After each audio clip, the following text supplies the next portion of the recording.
we're ranking the top 5 Nintendo Switch exclusive games of 2022.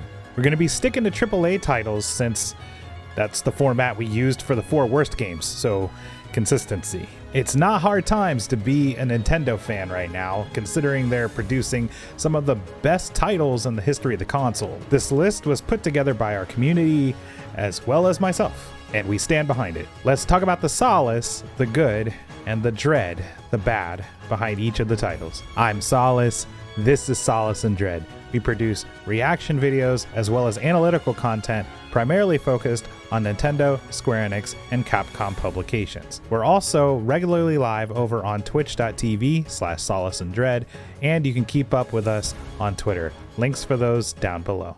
Let's jump into it. Ranking in at number 5, Mario Rabbids Sparks of Hope. The Solace. The Rabbids talk. They have their own personalities, they're not just clones. Also, there's a huge list of characters to play now, and the combat is smoother than ever. Big open areas to freely explore, and a lot less linear than the last game. In fact, almost everything was better in this one than the last game. But the dread.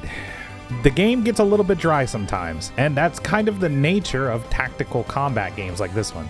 Also, the challenge of Kingdom Battle was largely in the restricted movement, and unfortunately that has gotten a lot easier since you can run around everywhere. Also, the big twist in the game was incredibly predictable. But this is a Mario game, I'm not expecting Scorsese here. Ranking in at number 4, Bayonetta 3, The Solace, the game that no one would shut up about for about a month because Helena Taylor, Bayo's former voice actor, tried to get the entire fucking planet to boycott it. This game comes out swinging, with awesome music, great visuals, and crazy action sequences. Combat was praised as balanced and fun, holding mostly up to par with the first 2 Bayo games. The dread. The story was a pretty major disappointment to the general fan base, in particular the ending, which seemed to fall flat despite the game's promising start. Not to mention a villain whose motives aren't really explored, so it just kind of reads as bad guy juice. On a minor note, Platinum Games puts out beautiful, fast-paced product, and when it's locked to the less than powerful hardware than Nintendo Switch, it plays fine, but you know it could have been so much better on stronger platforms. Also, people are not happy with the new character Viola or the gimmicky levels, but it just feels nitpicky to say, because this game was pretty dope. Ranking in at number 3, Splatoon 3, The Solace. Splatoon's single player usually is a relatively shallow experience, until this one gave us a deeper story that gets so epic at its climax, it's actually kind of silly. But that's not where the meat of the game is, it's in the multiplayer. Guns, weapons, oh my god, there's so many gear options. All the great modes return with the brand new Tricolor Turf War, which by the way is really frustrating if you're on the 4-player team.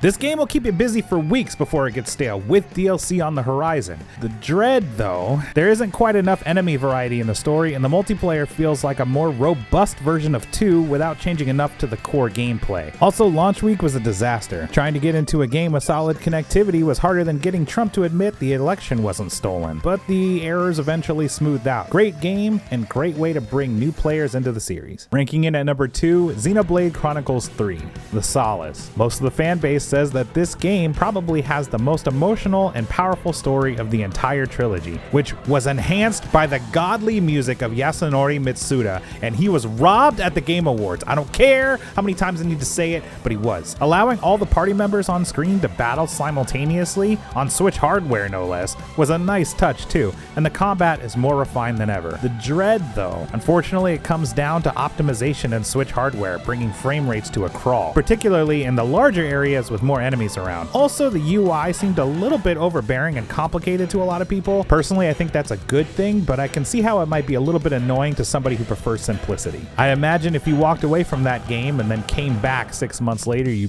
pretty much forget how to do everything. Ranking in at number 1, Kirby and the Forgotten Land. Oh my god, this game was the best. I don't know how Nintendo managed to take an entire mountain of joy and pack it down into this tiny little cartridge, but they did it. The visuals are stunning, the powers are great, the level design is masterful. This is probably the best Kirby game. It's amazing, 10 out of 10. And if you didn't play it because you were too obsessed with Elden Ring at the time, well, you missed out on a treat. The dread, I mean, there's very little wrong with this game, but if I had to say one thing in particular that stands out, it's the unfairness of co-op. Having to play as Waddle Dee is fine, since his early game moves are on par with any of Kirby's powers, if not better, but it gets unbalanced fast as Kirby starts crushing foes with godlike powers, and you're still stabbing at things with a stick. Also, there were some sharp difficulty spikes, but that's not new to Kirby. It is a lot if you're not initiated to how crazy Kirby gets, though. That's it. None of these games are perfect, and I probably left out some good ones, but honestly, I think this is a pretty solid list. And the ranking is literally perfect. Did I leave anything out or praise anything too highly? Was I unfair in my criticisms?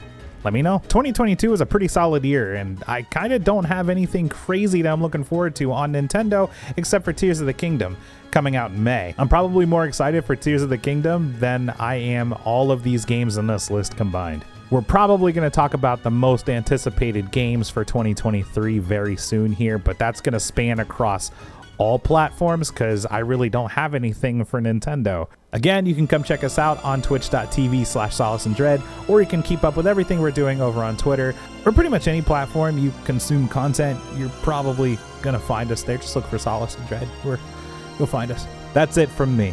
Thanks for watching. We'll see you soon, and long live the Turtle Kingdom.